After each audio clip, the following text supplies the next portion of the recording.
Have you ever wondered what Jewish Christians thought about the first Gentile Christians that started entering the church? Well, they're not circumcised, or they don't act like we do as Jews. And they may be wondering, are these people really Christians because they don't act like us? Paul spent a lot of time dealing with that particular issue, especially in his letters to the Galatian churches and his epistle to Romans, where he's talking about the relationship between Jew and Gentile. The question was continually asked in that first generation of the church, let me put it this way, how Jewish does a Gentile Christian need to be accepted as part of the church? It was quite a strained relationship that they had, because Jews always thought of themselves as superior, and Gentile Christians brought with them a lot of different practices, ways of dressing, habits, things that they thought would be fine morally speaking, where the Jews said, no, that's not a part of the Mosaic law, we can't do that. And so there was somewhat of a rivalry, or maybe a question about, were these people really Christians because they weren't fully converting to a Jewish form of Christianity? Now fast forward to the modern times. Think about the way the church is now in the 21st century. I think Christianity, the center of it, has been dominated by Europe and North American concerns and thoughts and conversations. Sure, there's been the Eastern Orthodox spread of Christianity into Asia, but for the most part, the main theological conversations that we trace throughout the history of our church history classes tend to be emphasizing the European and the North American conversations, especially in Great Britain and the British colonies around the world. But now, as Christianity begins to spread and as the population growth around the world continues to take these trends, we're no longer in the majority as far as Christians in North America and Europe.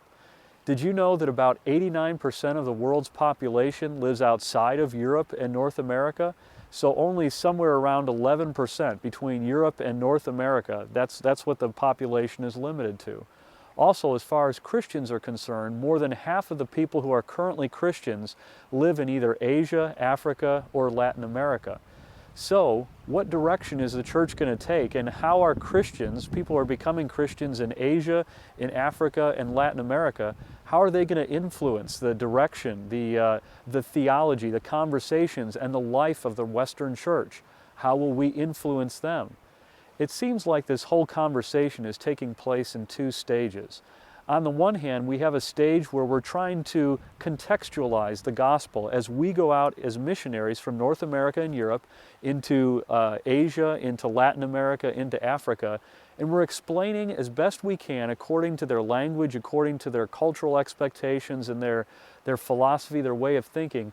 We're trying to explain Christianity to them. We're translating the Bible into their languages, and we're informing them about the history of the Christian church, but through European and North American eyes. The Western church has been the teacher or the parent in this relationship, and Asian Christians, African Christians, and Latin American Christians have been like the student or the child. We've been overseeing them, we've been explaining to them the gospel, but just like children grow up, hit their teenage years, and eventually move out of the house, so also churches in Asia and Africa and Latin America are becoming independent and growing into their own situations on their own continents, away from the history and away from the supervision of European and North American churches. So what direction are things going to take in the future? What does this mean for those of us who are doing theology in Europe and in North America? At first, it simply meant explaining the gospel, explaining the main issues of Christianity within context that these other Christians in other worlds, so to speak, could understand. We used to refer to them as third world Christians, as if the most civilized societies on the planet should be called first world countries, and these other tribes in Africa and Asia and Latin America should be called third world, kind of like we had a pecking order or a hierarchy. Recently in missiological textbooks, the suggestion has been made that we should call these other areas majority world contexts, because they do take into account the majority of the population of the world and the majority of Christians today. We certainly don't want to belittle people who are Christians in other continents, even though we do tend to have a Eurocentric or North American focused agenda for the spread of Christianity as we go into the 21st century. So when it comes to having conversations with Christians in Asia, in Latin America, and Africa about things that are of historical importance to European and North American Christians, we find ourselves gravitating towards typical stories of church history and typical categories of systematic theology. We want to talk to them about biblical authority and about theology proper, Christology, that is the study of Jesus Christ, pneumatology, the study of the Holy Spirit, anthropology, the study of people, hamartiology, the study of sin, soteriology, the study of salvation, ecclesiology, the study of European and North American churches, and also eschatology, the doctrine of end times. We have our nice, neat little 10 categories of systematic theology in which we like to compartmentalize our discussions in such a way that we can share with them what we historically have had conversations about. But what if they started leading these conversations? What if somebody in Africa wanted to talk to you as a North American Christian, for example, about the poverty in his or her country and what Christianity, what role Christians should play in the alleviating of poverty? We may say, well, Christianity is not an economic enterprise. You know, we might help people who are in need in general, but that's as far as our theology goes in that area. You see, in these other world countries, in these majority world countries outside of North America and Europe, their starting point of doing theology is oftentimes the situations that they're facing every day. What's staring them in the face? Disease, perhaps, poverty, perhaps, communism, perhaps. And in North America, we don't normally think about the great influence that communism has in a variety of these Latin American and Asian countries.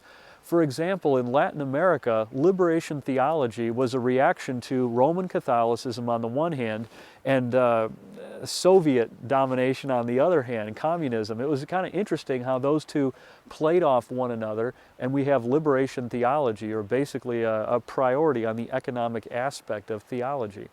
So when it comes to evangelical Christianity spreading into Latin America today and taking on these issues, we can't just brush them under the carpet and say, well, we don't know which of our 10 categories they fit into.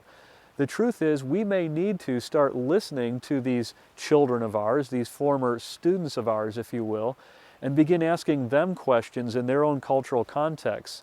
We may begin having a conversation with them as people who have equal places at the table of the Christian church.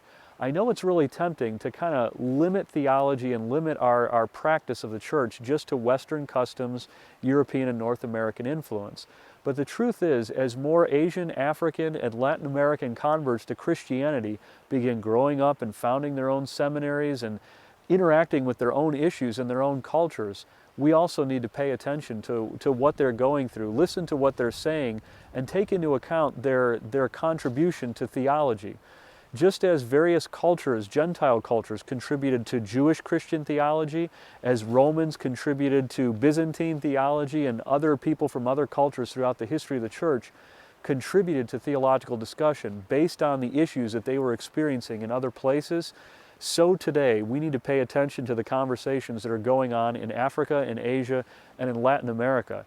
Not only to help us develop in our own understanding of theology, but to help them interact with their cultural situations and what they're dealing with today. It's been a real blessing to be with you in this course, to be able to be a video lecturer here with you. I wish you all the best in your other classes at Liberty University, and as you continue to take the things you've learned in this course, talk about them in your churches and apply them to your own personal ministry. God bless you. We'll see you around.